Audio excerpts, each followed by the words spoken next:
He stood up for a man everyone else ignored, an 84-year-old veteran knocked to the ground like his service meant nothing. 30 minutes later, a black SUV pulled up, and with it came a miracle he never expected, wrapped in grief legacy and the quiet beginning of love. If stories of courage, quiet kindness, and unexpected grace speak to your heart, we invite you to subscribe. Here we don't just tell stories, we remember what truly matters. Let's begin. The bell above the diner door jingled, cutting through the hum of low conversation and the soft clatter of forks against ceramic. Bo Kessler stepped inside, holding the door open for his 7-year-old daughter, Lila. A few regulars looked up, nodded. Others kept eating. It was the kind of place where you didn't need to say much. People noticed without announcing that they noticed. "Same booth?" Lila asked, clutching her sketch pad. Bo gave a faint smile. Wouldn't feel like Saturday without it. They slid into the far corner by the window that faced the street. Part habit, part comfort. Bo glanced around. The coffee was already brewing. The waitress behind the counter, Ruthie, gave a wink. "I'll have your stack started," she called. Bo raised 2 fingers in thanks. Lila opened her sketch pad and began to draw, her brow furrowed in soft concentration. She always started with the eyes. They tell the truth, she'd once said, and Bo never had the heart to correct her. Then the door jingled again. An elderly man shuffled in, leaning heavily on a wooden cane, worn smooth at the grip. He wore a faded army jacket frayed at the cuffs and a tan cap with a single embroidered patch Korea. His frame was slight back hunched, but his eyes scanned the room with deliberate dignity. Nobody looked up. He walked to the counter and stood there for a moment. "Excuse me," he said, voice gravelly but steady. "Do you have water?" "No ice." The man at the bar, young, broad-shouldered, all ego in a leather vest, snorted. "Sit down, Grandpa. This ain't the VA." The room tensed. Ruthie hesitated behind the counter. The old man straightened as much as he could, the pride in his bones refusing to buckle. "I served in this town before most of you were born." The guy in the vest rose, turned, and with a single push to the shoulder, sent the old man stumbling backward. His cane clattered to the floor. Bo was already standing. He moved without a word, reached the man just in time to catch his arm and stop the fall. With a hand on the small of the veteran's back, Bo helped him regain balance, then guided him gently to a seat nearby. He picked up the cane and placed it in the man's lap before turning to the one who pushed him. "You know," Bo said quietly, but his voice filled the diner. "I once saw a man stand between a child and a wall of fire. He didn't ask if the kid was worth saving. He didn't ask if someone else would do it. He just stepped in." The guy in the vest scoffed. "What's that got to do with?" Bo took a step forward. His voice dropped a half octave. That man wore the same patch on his cap. The diner fell into silence. Bo turned to the others, now his voice steady. "Every single one of us sitting here sipping coffee and eating pancakes does so because men like him stood in places we'll never fully understand. You don't owe him your seat. You owe him your silence if you can't offer respect." No one spoke.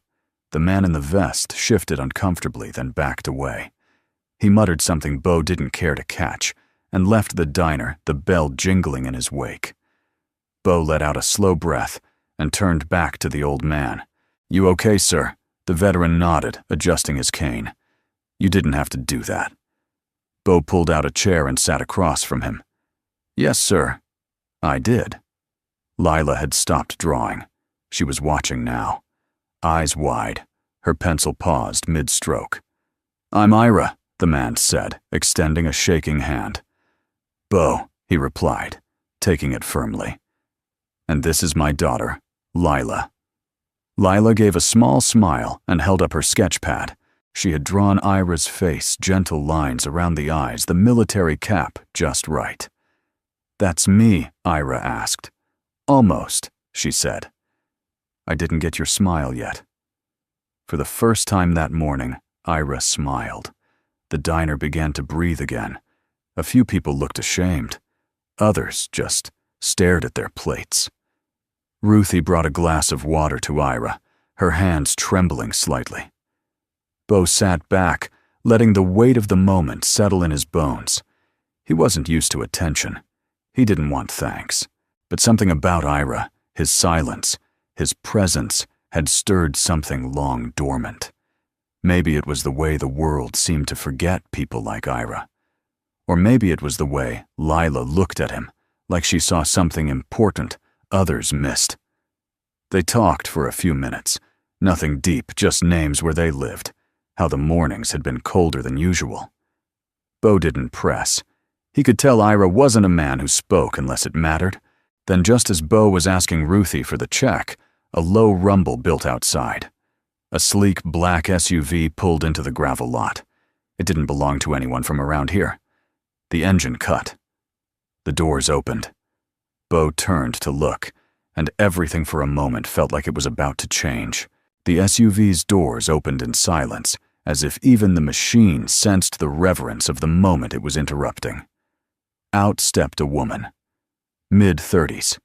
Tailored navy coat, dark jeans, tan boots dusted with gravel. Her posture was poised, but her expression unraveled as soon as her eyes fell on the window, on the man inside the diner, sitting with a water glass trembling in his hand. She pushed the door open. The bell jingled. Conversation stopped again, though this time not out of shock. There was something arresting about her presence, controlled sharp yet undeniably human. A few people recognized her. Not personally, but from magazine covers the business section, maybe a documentary on philanthropy. Ellis Marin, CEO, heiress, billionaire, founder of 3 nonprofits, owner of none of the pretense you'd expect. Her eyes scanned the room with urgency, then softened. She crossed the floor in swift strides, knelt beside Ira, and cupped his weathered hands in hers. "Dad," she whispered, voice cracking. "What happened?" Ira looked at her, smiled faintly, and nodded toward Bo. "He happened." Ellis turned, meeting Bo's gaze for the first time. He wasn't sure what he expected. Gratitude, maybe. Or a rehearsed thank you from someone used to handling things with signatures and press statements. Instead, her eyes welled up. She blinked fast, composing herself. You were with him." Bo nodded. He was pushed. Looked like he might hit the floor. "I caught him. That's all." "No," she said softly. "It's not all. Most people wouldn't have moved." Silence stretched between them. Not awkward, just dense, full of the weight of something neither had the language for yet. "I saw it," she added. "My phone. Dad's device has a panic function, sends me a location feed, and turns on audio. I heard your voice." Bo looked away, instinctively uneasy with praise. "I just said what needed to be said." Ellis studied him a moment. "What's your name?" "Bo Kessler. This is my daughter, Lila." Lila waved, shy but curious, then returned to her sketching. She had already started drawing Ellis without even thinking. "You're both extraordinary." Ellis said more to herself than anyone else. Ruthie brought over a fresh pot of coffee, grateful for something to do with her hands. "Miss Marin," she said, offering a small nod. "We're glad your father's okay." Ellis thanked her and turned back to Ira. "You shouldn't be out without telling me." Ira's lips twitched into a half-smile. "If I'd told you, you'd have sent a driver. I came to get pancakes and remember who I used to be. Turns out I needed to meet who I forgot I could still be." Bo's chest tightened at that. Ellis sat beside her father, but her gaze kept drifting back to Bo. "Do you have time to talk later? I'd like to thank you properly." "I'm not looking for thanks," Bo said. "That's exactly why I want to," she replied. After breakfast, Ellis insisted on walking Ira to her SUV herself.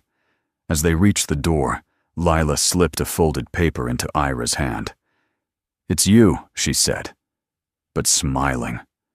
Ira chuckled, opened the drawing and blinked fast, as if the pencil lines carried more weight than they should have. "You're good," he said. "You see things other people miss." Lila shrugged. "That's what Daddy says." Outside, as Ellis opened the SUV door, Ira paused. "You should talk to him," he murmured to his daughter. "That man has known loss. The real kind. Maybe that's why he sees people like me." Ellis nodded. "He doesn't seem the type to open up." "He did," Ira said, without a single word about himself. A few hours later, Bo was back at his workshop, running his palm across a slab of cedar. It was a quiet day. Lila was at her drawing class, and the house echoed with the kind of stillness he both welcomed and resented. Then a knock at the door. He opened it to find Ellis standing on the porch, holding 2 coffees in a cardboard tray and a large envelope under one arm. "Didn't think you'd come," he said. "I almost didn't," she replied. "But then I realized I never actually thanked you. You already did. Not properly." She held out a coffee. "Black 2 sugars. Ruthie told me." Bo took it, eyebrows raised. That woman knows everything. They sat on the bench outside his shop, the wood sun warmed beneath them. "Your father's sharp," Bo said. Ellis smiled. "He taught me everything I know about grit. But now he forgets where he puts his keys. He's quieter. Sometimes he stares out the window, and I know he's back there somewhere none of us can follow." Bo nodded slowly. Maybe that's why it meant so much. For someone to say he still matters. He does. I didn't mean from you. I meant from people who never knew him. Strangers, waitresses, little girls. A pause. Then Ellis opened the envelope and handed him a flyer. "Next weekend, I'm hosting a retreat at my family's veteran recovery center. It's not open to the public, but I want you and Lila to come. As my guests." Bo blinked. Why, Ellis looked at him for a long moment, then said quietly, "Because I think you've forgotten who you used to be too." The Marin retreat was nothing like Bo had expected. Nestled among rolling hills an hour outside town, it looked more like an old summer camp than anything owned by a billionaire. Weathered cabins, a small lake, glinting under the sun, gravel paths, shaded by tall oaks. It didn't scream wealth, it whispered peace. Bo parked his truck near a wooden welcome sign carved with the words, "Honor, Restore, Belong." Lila leaned forward in the passenger seat, her sketch pad already open on her lap. "Can I draw the lake first?" "You can draw whatever you want," Bo said, turning off the engine. "Just remember to stay where I can see you. I'll be near the bench." He followed her gaze. A wide wooden bench sat under a tree near the lake, weathered but sturdy, like it had been waiting for someone for a long time. Ellis met them by the welcome cabin dressed in jeans and a soft gray flannel shirt, a surprising contrast to the woman who had walked into the diner in designer boots. Her hair was tied back in a loose ponytail. She looked less like a CEO and more like someone trying to remember how to be human again. "Hey," she said, smiling. "Glad you made it." Bo nodded, keeping his hands in his jacket pockets. "It's a nice place." "I come here when I can't breathe," she replied. Figured I'd share it with someone who looked like he was holding his breath. Bo gave her a sidelong glance. "I breathe just fine." "Do you?" He didn't answer. They walked the gravel path in silence for a bit, until they reached the bench Lila had claimed as her drawing post. "Ira used to sit here," Ellis said quietly, brushing her hand across the back of the bench. "When we first opened this place, before the memory loss got worse, he said the bench reminded him of Korea because it faced water, and the enemy always came from the other side." Bo looked out at the lake. The water shimmered with sunlight dragonflies darting just above the surface. "I was never in the military," he said. But I knew what it felt like to wait for something you couldn't see, and hope it didn't take everything. Ellis turned to him. Your wife, Bo, gave a slow nod. Fire. Apartment building. She went back in for a neighbor's baby. I was on shift across town when the call came in. By the time I got there, he didn't finish the sentence. He didn't need to. Ellis sat down on the bench. You ever talk about it? I don't even think about it, he said too fast. She tilted her head. You just did. A long silence followed. Lila, a few feet away, was humming softly, lost in her drawing. Bo finally sat beside Ellis, the bench creaking under his weight. Some mornings, I forget. Just for a second. I reach for her side of the bed. Then Lila stirs, and it comes back, like a cold wind. Ellis nodded slowly. I never lost a spouse. But I lost my father piece by piece. The worst part wasn't watching him forget me. It was realizing I'd forgotten who he was when he was whole. I only ever saw the hero, not the man. Bo studied her face. There was something honest in it. Now, no boardroom polish, no public mask. Just a daughter grieving in a way only grown-up daughters do. Ira's proud of you, he said. I'm not sure I deserve it, she replied. Maybe that's what makes it real. Ellis looked over at Lila. She's remarkable. She's the one who got me out of bed the first week after everything. Left me a note on the bathroom mirror. Just a stick figure drawing of a smiley face and the words, "Try again tomorrow, Daddy." Ellis chuckled softly, hand over her heart. That'll do it. They sat there for a long time, not needing to speak, just watching Lila sketch the trees swaying gently in the wind. Then Ellis stood. Come with me. There's something I want to show you. She led Bo to a cabin at the far end of the path. Inside was a wide-open space, more workshop than office. Framed photographs lined the walls, veterans with their families, children drawing beside soldiers, and therapy volunteers, building garden beds together. In the back corner stood a tall cabinet. Ellis opened it and pulled out a dusty, half-built rocking chair. I started this with my dad, she said. We never finished it. He lost interest, or forgot why we started. I thought maybe she hesitated. Suddenly shy, maybe you could help me finish it. Bo walked over, ran his hand along the smooth wood arm. Who's it for? Ellis looked up at him. For no one. For everyone. Maybe to sit on that bench by the lake. Maybe just to finish something I never got to finish with him. Bo gave a slow nod. Okay, but we're doing it right. Old school.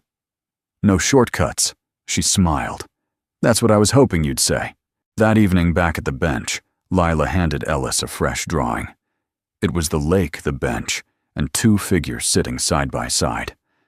The woman had her hair tied back, and the man had lines on his face, but not in his eyes. You drew us, Ellis said. Lila nodded. But I made you both younger. Why, so you remember better, Lila said. That's what Daddy says art can do. Help people remember the right parts. Bo watched Ellis as she looked down at the drawing. Her fingers curled around the paper like it was made of glass. And in the soft evening light on a bench, built for two-something, began not loudly, not all at once, but like a door quietly opening. The sky had taken on the deep amber hue of early fall, and the retreat glowed under its touch. Somewhere between the trees, birds called to one another, and the wind rustled like it had secrets to tell.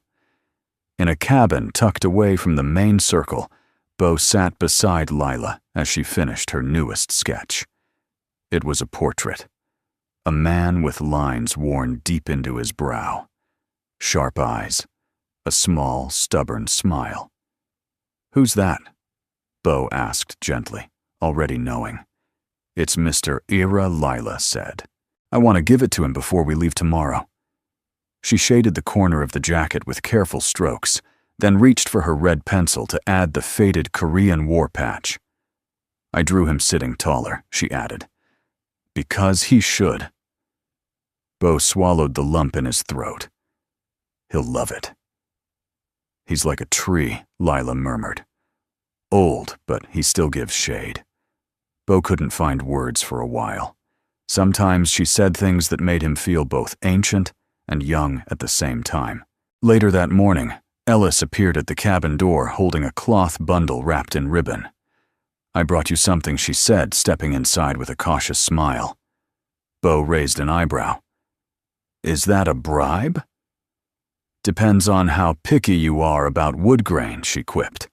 Inside the bundle was a stack of cherrywood boards, rich, warm, straight as arrows. Bo ran his fingers along the smooth edges. For the chair, Ellis said. I thought, maybe we could build two. One for the bench, and one for someone who doesn't think he needs it. Bo looked up, meeting her gaze. There was no challenge in her eyes, only invitation. He gave a quiet nod. We'll need glue clamps and more coffee. That afternoon, Lila skipped ahead of them toward Ira's cabin, sketch pad in hand, humming something tuneless, but soft. Ellis walked beside Bo on the gravel path, arms folded, eyes on the girl. She's incredible, she said. She's everything, Bo replied simply. She seems to see the world the way my dad used to talk about it, as if the quiet things matter more. Bo nodded. She notices who's left out, who hasn't been spoken to. She doesn't like noise, but she listens harder than anyone I know. They arrived at Ira's door, and Ellis knocked twice before stepping in. The room smelled of old paper and peppermint. Ira sat by the window in a rocking chair he hadn't built himself, but had worn into familiarity. When he saw them, his face brightened, not with the vague recognition of someone trying to place a name, but with genuine light. Afternoon, he rasped. Lila walked straight to him and handed him the portrait. It's you, she said. But the strong you. Like when you were younger. I made your shoulders taller. Ira took the drawing, carefully holding it like a relic. His lips parted, but no words came. For a long moment, he simply looked. Then quietly, he whispered, I haven't seen myself like this in decades. Ellis stepped behind him, placing a hand on his shoulder. I think it's how you really are, Lila added. Not the tired parts. The hero parts. Ira blinked fast, then chuckled through a tight throat. You're quite the artist, little one. Maybe, Lila shrugged, but Daddy says art is just a mirror for people who forgot how to look. Bo pressed a knuckle to his lips. The words settled into him with a weight he hadn't expected. Ellis crouched beside her father. She sees you, Dad. I do too, even when you think we don't. Ira looked at his daughter, then long and slow, like he was trying to memorize her. You came late, he said softly. I know, she replied, her voice cracking. But I'm here now. He nodded once, a royal gesture, in a room filled with grace. Outside the cabin, Bo and Ellis walked in silence again, though this time it wasn't filled with the unknown. It was the silence of two people holding something sacred between them. She gives people back to themselves, Ellis said, finally referring to Lila. I've never seen anything like it. Neither have I, Bo said, his voice low. When my wife died, I didn't think I could be any kind of father. I didn't think I could feel anything again. But you do. Not all the time, but more than I did before I met you. Ellis stopped walking. What changed? Bo looked toward the trees where Lila was now chasing a leaf down the hill. I saw my daughter give an old man a new image of himself.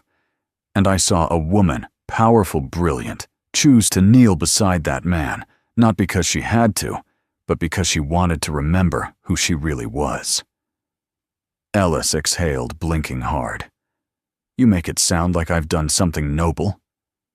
You have, he said. You just don't know it yet. That evening, As the sun dropped behind the hills, Bo sat alone in the workshop, running his hand across the cherrywood again. He looked over at the second unfinished chair, then picked up the first leg joint they had sanded that morning. He wasn't building furniture. He was building something he thought had been buried in ashes years ago. Something like hope. The sky broke open just after dusk. It began with a hush, the kind of unnatural quiet that makes even birds fall still. Then came the wind, sharp, sudden, rattling the branches and sending leaves skittering across the gravel like warnings. Bo stood on the porch of his cabin, eyes on the distant tree line, where clouds thickened into something heavy. He'd seen storms like this before, the kind that changed everything, even if they only lasted an hour. "Daddy." Lila's voice floated out from behind him. "Pack up your pencil, sweetheart," he said calmly. "Looks like we're in for a rough night." A moment later, he heard tiny feet scrambling across the wooden floor inside. Bo stepped down to the path and looked toward the main building where retreat staff were already pulling in chairs and flipping over benches.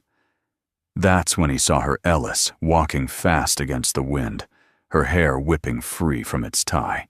She wore no jacket, just a thin sweater hugging her shoulders, and her arms were wrapped tight across her chest. Bo stepped forward. "What are you doing out in this, Ira?" she said breathlessly. "I had to get him back to town before the roads closed. I barely made it to his place. By the time I left, the sheriff was already blocking Route 12. You drove in that she shrugged water, pooling at her collarbones. It wasn't that bad when I left. But now the hill's washed out. I can't get back to town tonight." Bo hesitated for only a second. "Come inside. You're not staying in that car." She nodded, soaked to the bone teeth starting to chatter. By the time they got Ellis inside Bo's cabin, the rain was falling in sheets. Thunder rolled low like a drumbeat in the earth's chest. Lila stood by the window, watching the storm with big eyes but calm shoulders. She'd always been unafraid of storms, only the sudden silences in between. "I'll make tea," Bo said, moving instinctively to the small kitchenette. Ellis peeled off her wet sweater, revealing a long-sleeved t-shirt, clinging to her arms. "Sorry for the intrusion," she said. "Not an intrusion," Bo replied without turning. "You brought cherrywood. You're practically family." She let out a small laugh, surprised by how easily it came. Bo handed her a towel. "You dry off. I'll check the backup lanterns." The storm knocked out power shortly after 8. They lit 2 oil lamps and gathered in the living room. Lila curled under a blanket on the couch, sketching quietly by lantern light.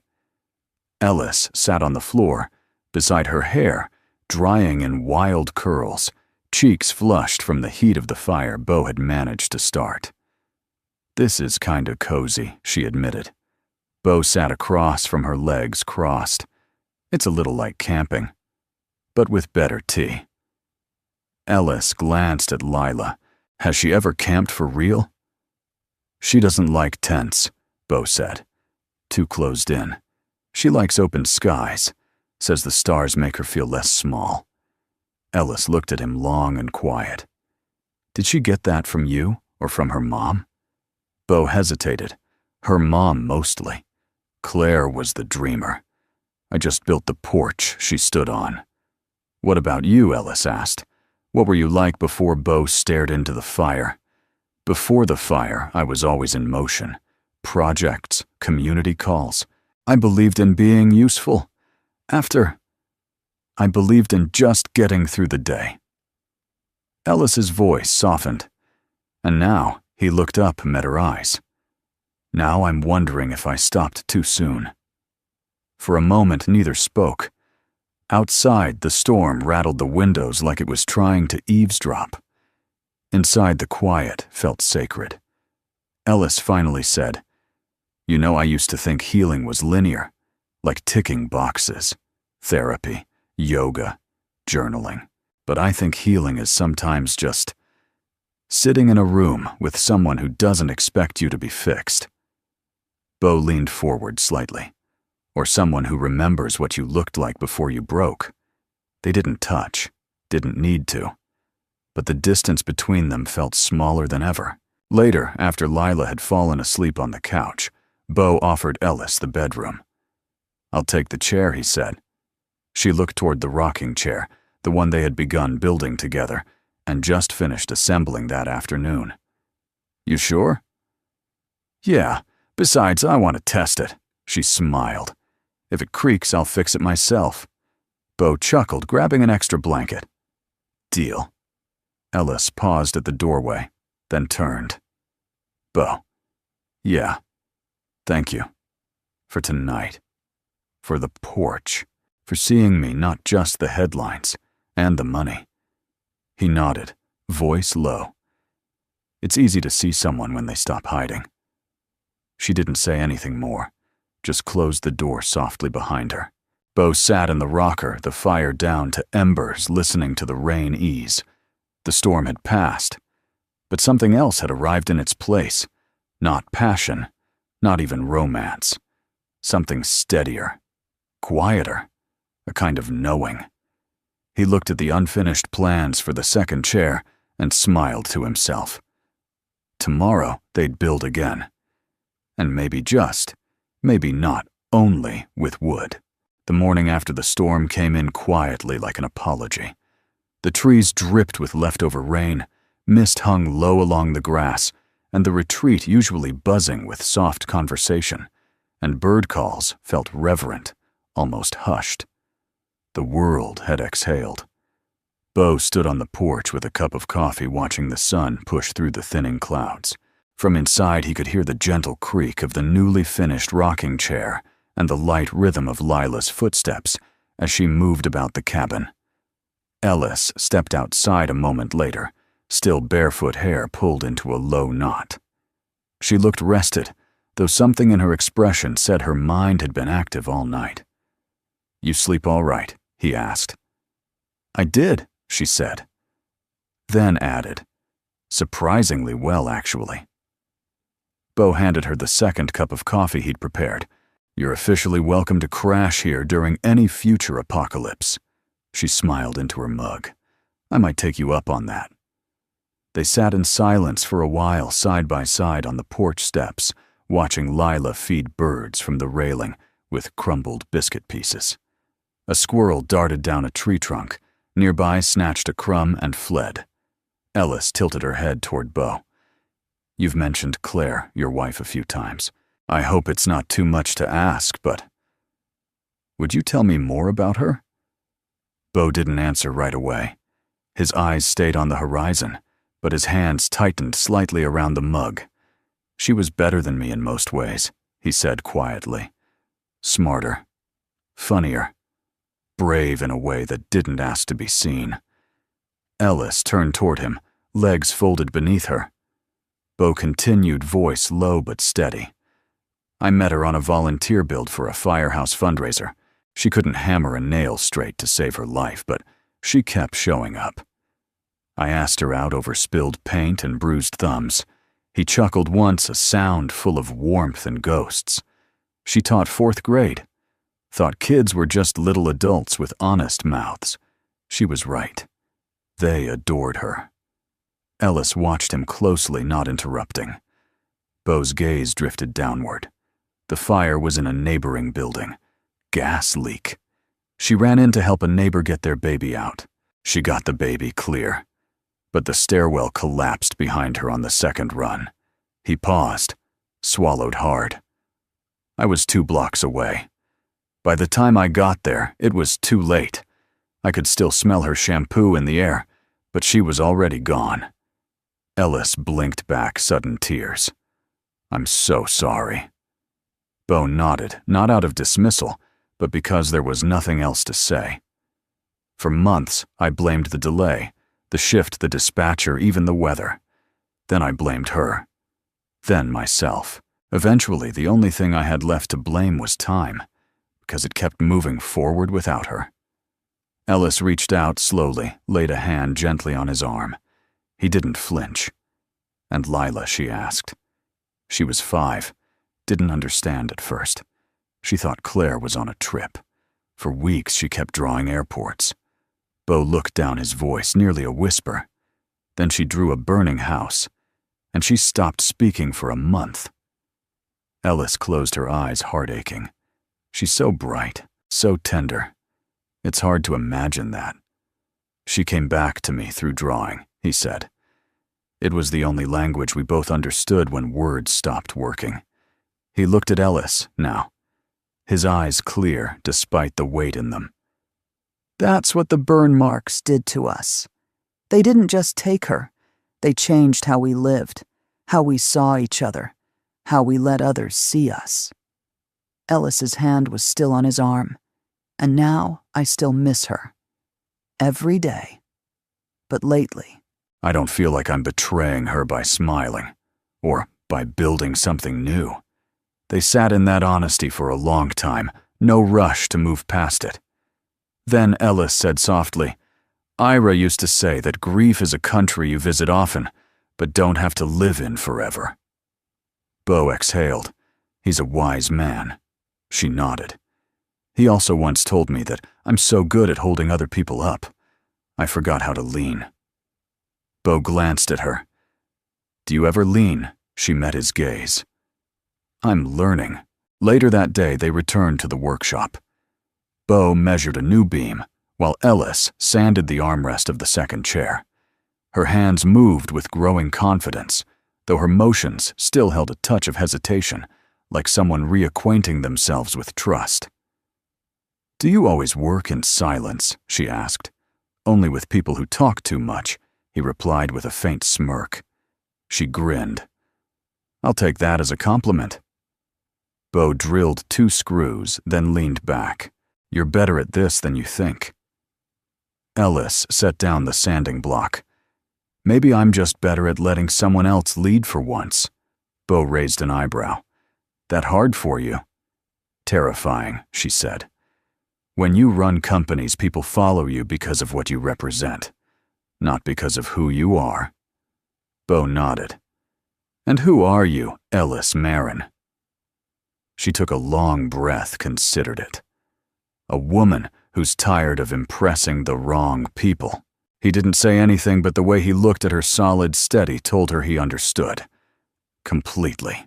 That evening, as the sun dropped behind the pines, Lila came into the workshop holding a new drawing. She handed it to Ellis. This is you and Daddy. Ellis unfolded it gently. 2 figures side by side sitting on a porch under a star-lit sky. The woman had a hand on the man's arm. The man had a smile that reached his eyes. Ellis looked down at Lila. Why are there stars? Because that's when people remember. Lila said. When everything else is quiet. Bo placed a hand on his daughter's shoulder, grateful for her gentle brilliance. Ellis folded the drawing, tucked it into her coat, like it was made of gold. And just like that, a day marked by burned scars and hard truths ended not in grief, but in a quiet kind of healing, like the slow closing of a wound, long left open. The workshop smelled of cedar dust, and something warmer, something human. Sunlight streamed in through the large window panes, settling across the work table like a quiet blessing. Bo stood at the center, a sanding block in one hand, measuring tape in the other, while Ellis held a curved armrest between her palms, like it might speak to her if she listened closely enough. She had already stained one hand with walnut oil, and there was a faint smudge of pencil on her cheek, but she didn't care. Not here. You're lining it up wrong, Bo said gently. Ellis frowned, rotated the armrest a few degrees. How about now? Still wrong, he said, a playful glint in his eye. But impressively consistent. She gave him a mock glare. You know I've closed multi-million-dollar deals with less condescension. Then maybe it's time you learned to close something with dovetail joints. They both laughed, real unguarded laughter that filled the room like music. Outside, Lila sat under the old elm tree, drawing a new scene from memory, the inside of the workshop, where something invisible but beautiful was clearly taking shape. By late morning, the second chair was halfway built. Bo watched Ellis move around the shop with growing confidence. She was clumsy, yes, but deliberate. Her fingers found balance in the weight of wood, her steps less hesitant now. "Why a rocking chair?" she asked, wiping sweat from her brow with the sleeve of her flannel. Bo paused mid-measure. "My dad built them. Said it was the one kind of seat that forgave you if you didn't sit still." Ellis smiled softly. "I like that. Claire, my wife, used to say the same thing. When Lila was a baby, she'd rock her to sleep every night. After she passed, I couldn't sit in that chair for months." He didn't elaborate. He didn't need to. Ellis simply nodded and handed him a chisel. They worked through lunch. Not because they were in a hurry, but because the act of building together felt like something sacred. Ellis spoke less, but when she did, her words were slower, more thoughtful, less polished, more real. "You know," she said after a while, "I used to think success meant building something that outlived you. A company, a legacy, something with your name on the side of a building." And now Ellis leaned her hip against the bench, her fingers tracing the outline of a newly cut backrest. "Now I think success might just be building something that makes one person feel safe." Bo set his tool down, looked at her. "You've built that here?" She looked up a touch surprised. "Have I?" He nodded. "For Lila. For me. Even for yourself, I think." She didn't reply, but her smile lingered longer than usual. That afternoon, Lila wandered into the workshop holding 2 chocolate chip cookies in a napkin. "These are bribes," she said plainly, "to get you two to come outside." Ellis chuckled. "Is it working?" "Cookie first," Lila said, holding one out. "Then answer." Bo took his and bit into it. "I'm convinced." Ellis broke off a corner of hers, savoring it slowly. "All right," she said. "We'll come." The 3 of them walked down to the lake together. It was still and glassy, reflecting the clouds like a watercolor painting. A canoe bobbed against the dock, and a breeze moved gently across the surface. Lila skipped stones, each one bouncing once or twice, before disappearing beneath the ripples. Ellis sat on the dock with her shoes off, dipping her toes into the water.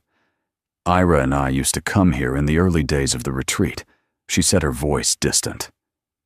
"He'd sit in the canoe and talk about the war like it happened to someone else. But when he talked about my mom," she paused. "That was when he cried." Bo sat beside her, knees drawn up, watching Lila from a distance. "He still talks about her." Ellis shook her head. "Not anymore. Some days I'm not even sure he remembers being married." There was grief in her voice, but not the kind that stung. It was softer now. Worn in. "I think memory isn't just in the mind," Bo said. "Sometimes it's in what we do, what we carry forward." Ellis looked at him, eyes wide. "Like the chair." He nodded. "Or the porch. Or the way you hold your coffee mug with both hands like he used to." She looked down, stunned that he'd noticed. "It's not forgetting. That hurts the most," he added. "It's the fear that what mattered might disappear when no one says it out loud." Ellis felt her throat tighten. "Would you say her name?" Claire Bo hesitated, then nodded slowly. Claire. She loved sunflowers. Couldn't cook to save her life, but made the best cold cereal arrangements you've ever seen. And she believed, truly, believed that one kind word could reroute someone's whole day. Ellis smiled through tears. "Sounds like someone I would have liked." "She would have liked you too," he said. Their eyes met, not as 2 people trading polite gratitude, but as 2 souls who'd both lost and learned and somehow begun to find. As the sun began to lower, casting golden stripes across the water, Lila walked over and sat between them. She held a fresh drawing in her lap. "This one's special," she said. She showed it to them, a picture of 2 rocking chairs. One had a sunflower carved into the backrest. The other had the initials IGM in bold strokes. Beneath them, written in a child's careful script, were 4 words: things that keep going. Bo swallowed hard. Ellis reached out and held Lila's hand. They didn't speak. There was nothing left to say. Because in that moment, with the wind brushing softly across their skin and the lake catching the last light of day, they knew. Some things don't need words to be built. Some things just need to be shared. The air shifted on Sunday morning. It wasn't the weather, though the sky was overcast, and the wind held a trace of coming autumn, but something subtler. The kind of quiet that hangs before a page turns. Bo noticed it first, as he sat alone on the workshop porch, sipping black coffee from a clay mug Lila had painted in 2nd grade. The birds still sang, the trees still rustled, but beneath it all, there was something unsaid, humming between the leaves, like the land itself was holding its breath. Ira hadn't come down for breakfast. Ellis had knocked twice at his door, then again with more urgency. A staff nurse unlocked the cabin, and Bo was close enough to see the pale worry wash over Ellis's face before she slipped inside. Bo took Lila by the hand and led her back to the main house, his heart already tightening in quiet preparation. Later that day, Bo returned to Ira's cabin. Ellis was sitting on the edge of the bed, a folded blanket in her lap. The room smelled faintly of cedar and antiseptic. A small lamp cast a soft, golden glow over the nightstand. She didn't cry. Not visibly. But her face, usually composed even in tenderness, was looser now, raw at the edges, like something essential had been gently peeled away. He went in his sleep, she said, without looking up. No pain. No panic. Just drifted. Bo sat across from her. He didn't offer a speech. He just waited, letting the silence do what it does best, make space for what couldn't be rushed. Ellis reached over to the bedside drawer, pulled something out and held it up. A weathered leather wallet, edges fraying, thin from time but still intact. He carried this every day, she said, even after forgetting where he lived, even when he forgot my birthday. He never let this out of reach. She handed it to Bo. He turned it over in his hands, the leather soft and worn smooth like river stone.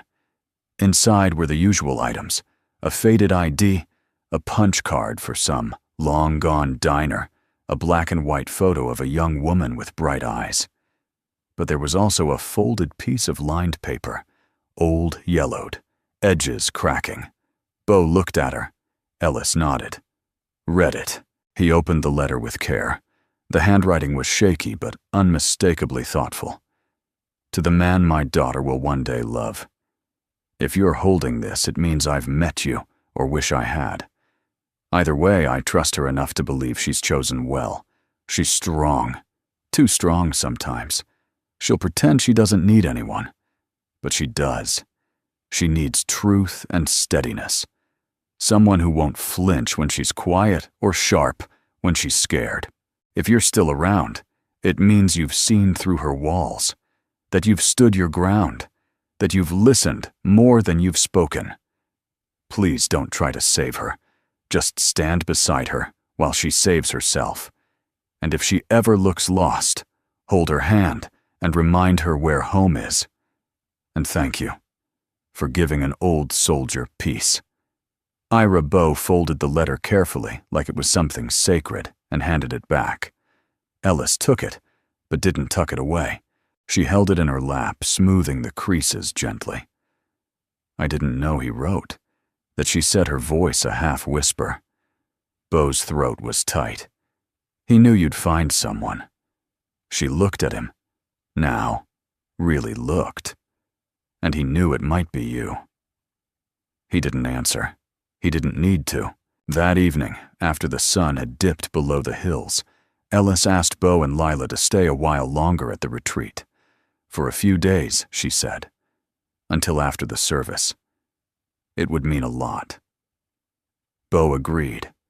Not because he felt obligated, but because something inside him, something long, closed off, felt opened, like a window had been cracked after years of stale air. 2 nights later, Bo stood at the workbench, sanding the final piece of the second rocking chair. The grain was soft under his fingers, the curve exact. Ellis stood beside him, her hair tied back, sleeves rolled to her elbows. "Want to sign it?" he asked. She blinked. "People sign chairs." "They do now," he said, handing her a wood-burning tool. She laughed once, then leaned forward and etched her initials EM into the underside of the seat. Bo did the same. BK. They looked at the finished piece together. 2 chairs almost identical. One with a carved sunflower on the backrest, the other plain and steady. "What should we call this one?" she asked. Bo thought for a moment, then said, "The letter." Ellis smiled. Perfect. Later that night, as they sat outside under the stars, Lila asleep inside with her sketch pad resting on her chest, Ellis turned to Bo. "Do you believe in fate?" she asked softly. He exhaled. "I used to believe in timing. Then I stopped. Now, I think I believe in choices, in moments, in people doing the right thing even when it's hard." She reached for his hand. "Ira used to say, love is just remembering what matters most over and over until it sticks." Bo looked at her. "Then I guess I've started remembering." The night wrapped around them not as something empty, but as something alive, woven with memory and warmth, sorrow and beginning. A space held open by the echoes of those who'd come before, and the quiet, growing hopes of those still learning how to stay. The morning of the reading dawned clear and cool, as if the world itself had taken a long, deep breath. At the retreat's chapel, a small timber building tucked between maples that had just begun to turn gold, guests gathered in quiet clusters. Veterans old and young, in dress uniforms and flannel shirts alike. Staff members. Locals who had come to know Ira through the stories Ellis had shared. And a few who remembered him from a time long gone, when his gait was straighter and his voice louder. Bo wore a simple dark button-down. He stood with Lila just outside the doors, watching as Ellis greeted each guest with grace. No speeches, no announcements, just a steady presence. She looked beautiful in the way people do when they've been cracked open and put back together by love, not polish. Lila reached for Bo's hand. "Will you talk today?" He squeezed her small fingers. "Only if they ask." Inside the chapel was simple wooden pews, a crossbeam ceiling, sunlight filtering in through stained glass windows, depicting nothing biblical, just images of hills, rivers, and soldiers returning home. On the altar stood a portrait of Ira, the one Lila had drawn enlarged and framed. He looked younger in her rendering, but no less wise, the kind of man you'd trust with silence. The service was short, but rich. A local chaplain spoke first, sharing bits of Ira's military record. 2 deployments, a Bronze Star, and more importantly, years of mentorship for young soldiers after the wars. Stories unfolded from a few close friends. Laughter mingled with misty eyes. And then, to everyone's quiet surprise, Ellis stepped forward with a folder in her hands. She paused before the microphone took a breath, then said, "Ira Marin was my father, but I wasn't always good at being his daughter." People shifted, unsure of how to react. Ellis continued, voice steady. He was a man of grit, but he was also a man of gentleness, and I think he knew the world was more likely to remember the former. So before he passed, he left something behind. Not money, not instructions. A letter. She unfolded the worn sheet and read the same words Bo had heard days earlier, but hearing them in her voice, clear, proud, and cracking only once, changed something. When she finished, she held the letter against her chest for a moment, then looked out at the guests. "He believed in love," she said, "and in quiet men who do the right thing when no one's watching." Her eyes met Beau's. And he believed that sometimes the real miracle isn't what you're given. It's what you choose to build after loss. After the service, people lingered. Veterans came to shake Beau's hand, as if he had become a quiet symbol of the kind of man Ira had admired. Lila stood beside the rocking chair. Beau and Ellis had finished together, now displayed near the chapel entrance. She traced her fingers over the backrest where the words were engraved. In memory of Ira Marin, a quiet hero. One guest, a silver-haired woman in a U.S. Navy cap, whispered, "That man saved my brother's life in '52. Another said, "He gave me my first Bible when I came home and didn't know who I was anymore." Stories like petals laid themselves gently over grief. And then came the second surprise of the day. Ellis approached Beau outside the chapel holding a manila envelope. He raised an eyebrow. "Another letter." "Not quite." She handed it to him. "Read it." Inside was a document titled the Lila Kessler Scholarship Fund, established in honor of Ira Marin, to support children of widowed or fallen first responders and veterans, fully endowed. First recipient, Lila Kessler.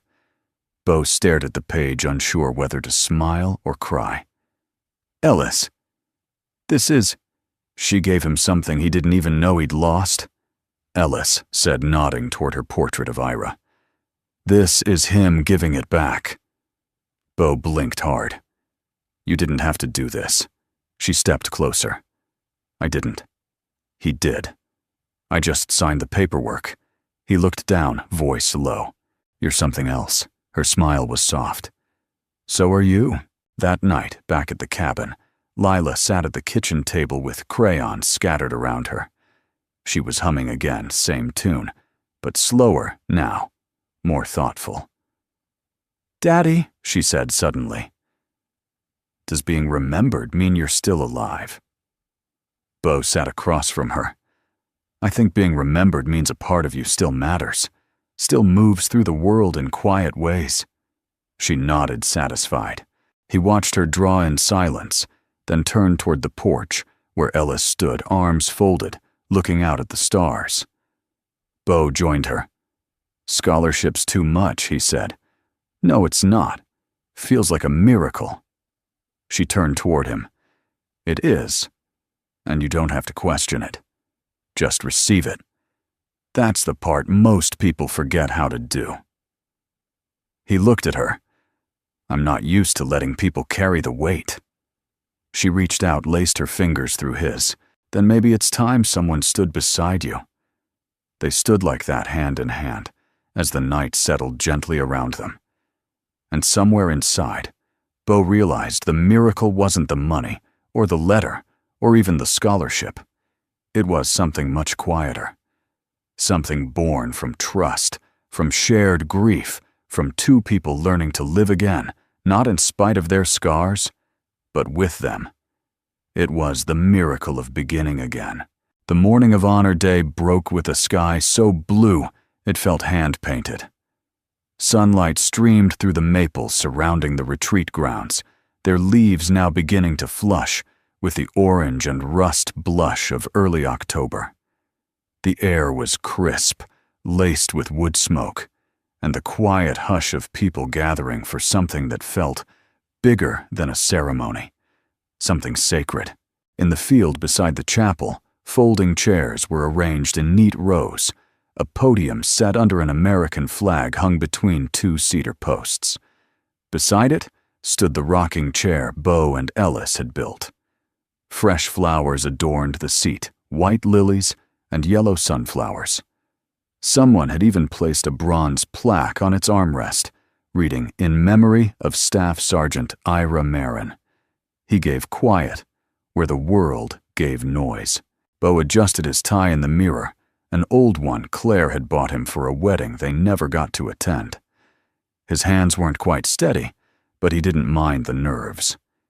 It felt right to be unsettled today. From the corner of the cabin, Lila stepped out in a simple navy dress, her hair brushed back into a braid. She held a folded piece of paper in one hand, and looked more grown up than Bo could have imagined. "You sure you want to read it?" he asked softly. She nodded. "Ira said I could. I want to keep that promise." He smiled, pride swelling in his chest. "Then I'll be in the front row." The crowd had doubled since the memorial. Veterans from neighboring counties, town officials, young cadets in pressed uniforms. The retreat staff stood in quiet formation behind them, many with tissues already in hand. Ellis took the podium first. Her voice was steady, her words graceful but full of weight. "My father believed in invisible service, the kind that doesn't make headlines or end up in documentaries. He believed in sitting beside people, not above them, and listening. He believed in saying less and doing more." She paused, catching her breath. "And so we honor him today, not with fanfare, but with what he would have loved, most new chairs for tired feet, warm hands for heavy hearts, and a space to remember who we are when we are at our best." A long, respectful silence followed. Then she introduced Lila. Bo watched his daughter walk up to the podium with her paper clutched tightly in both hands. Her voice trembled at first, but then grew stronger. "My name is Lila," she began, "and I'm 7. I met Mr. Ira at a diner.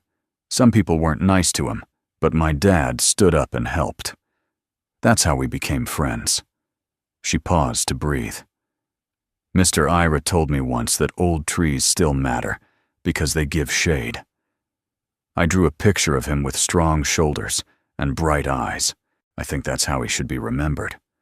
She unfolded a small drawing and held it up for the crowd to see a watercolor of Ira beneath a large oak tree, with kids gathered under its branches. "And one more thing," she added, her voice rising slightly. "Mr. Ira wrote a letter about love, and now my daddy and Ms. Ellis are helping people because of that letter. So I think the real way to honor him is to keep giving people a place to sit when they're tired and someone to listen when they're sad." The silence that followed wasn't still. It breathed. It moved. Bo could barely see through the burn in his eyes as the crowd rose in a slow, standing ovation. After the ceremony, Ellis found Bo behind the chapel, standing beneath the same tree where Ira used to sit. "You okay?" she asked gently. He nodded. "I didn't know grief could feel so full." She stood beside him, their shoulders almost touching. That's what legacy does. It fills in the hollow places. Bo turned toward her. "You were incredible." She raised an eyebrow. "Did you hear your daughter?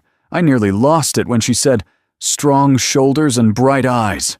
"She sees things that haven't happened yet," he said.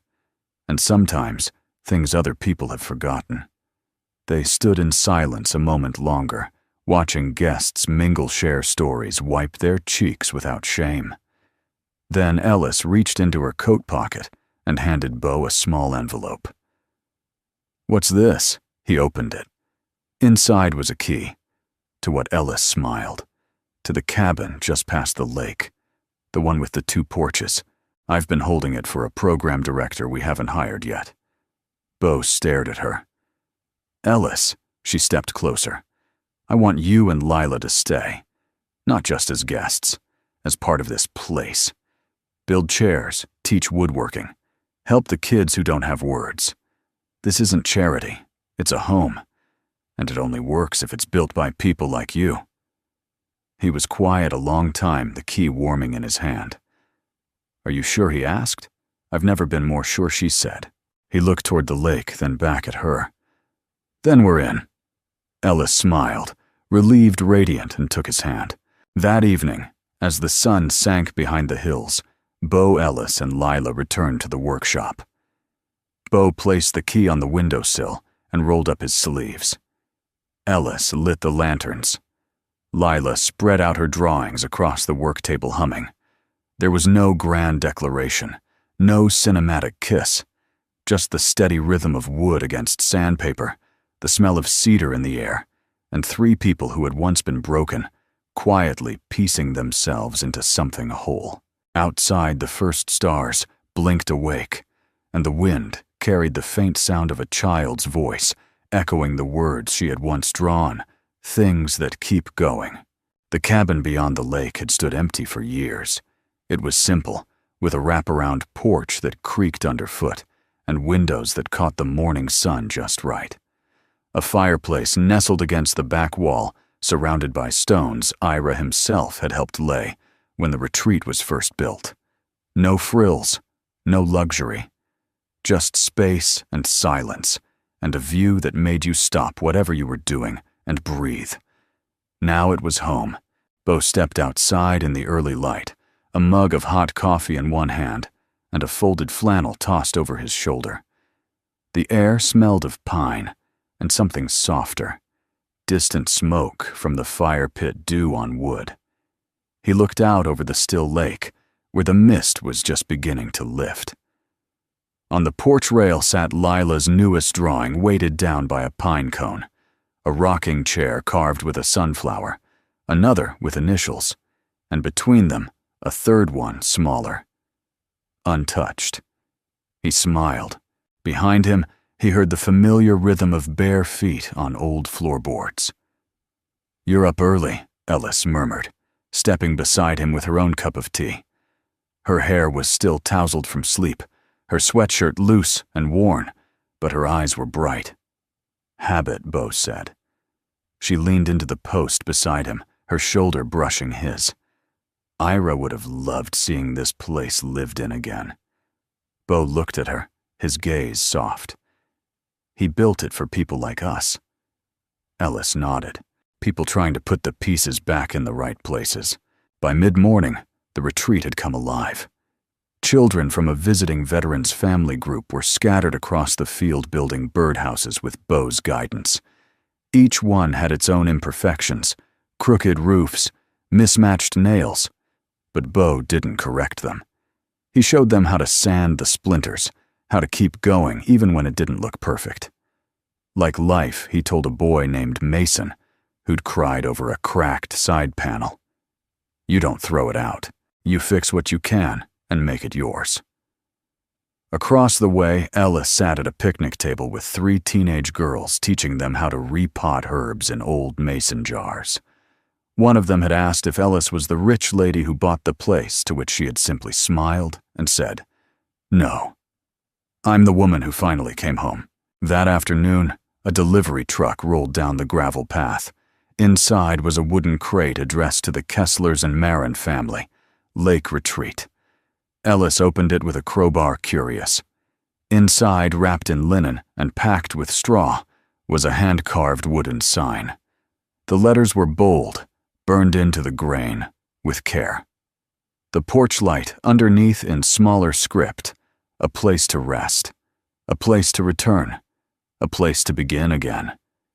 There was no sender's name, but Bo recognized the work, one of Ira's old friends, a man who spoke little but built monuments in his own way.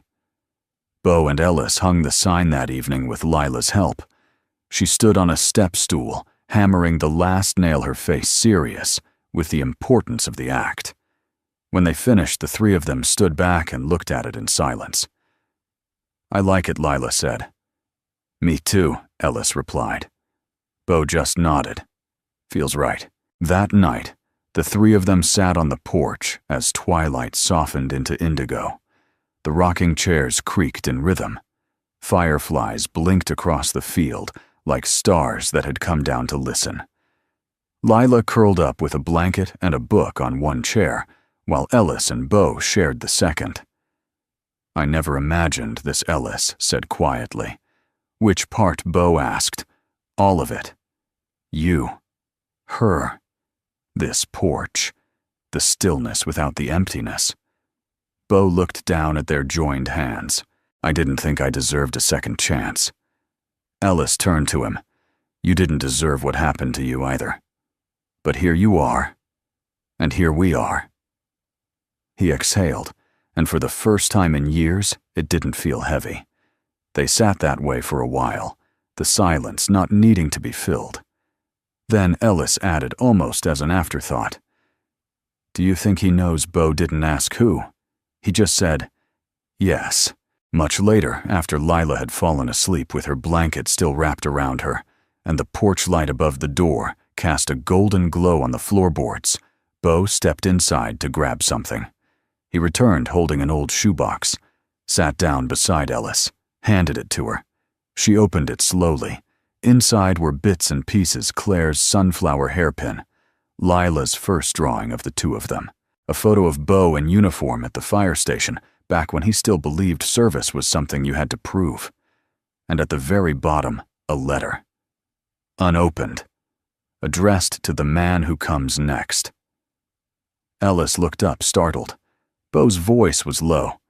She wrote it before one of her volunteer trips, just in case. I found it in a drawer after she passed. I never opened it. Ellis hesitated. Do you want me to? He shook his head. No. I want us to. Together. So Ellis unfolded the letter, careful not to tear the old paper. Her voice was steady but full as she read aloud. Dear stranger, if you're holding this, you've found your way into the life of the two people I love most. Thank you for that. Thank you for showing up. Please be gentle with them. With Bo, he hides his pain in silence. With Lila, she sees more than she says. Love them slowly, steadily. Build something with them.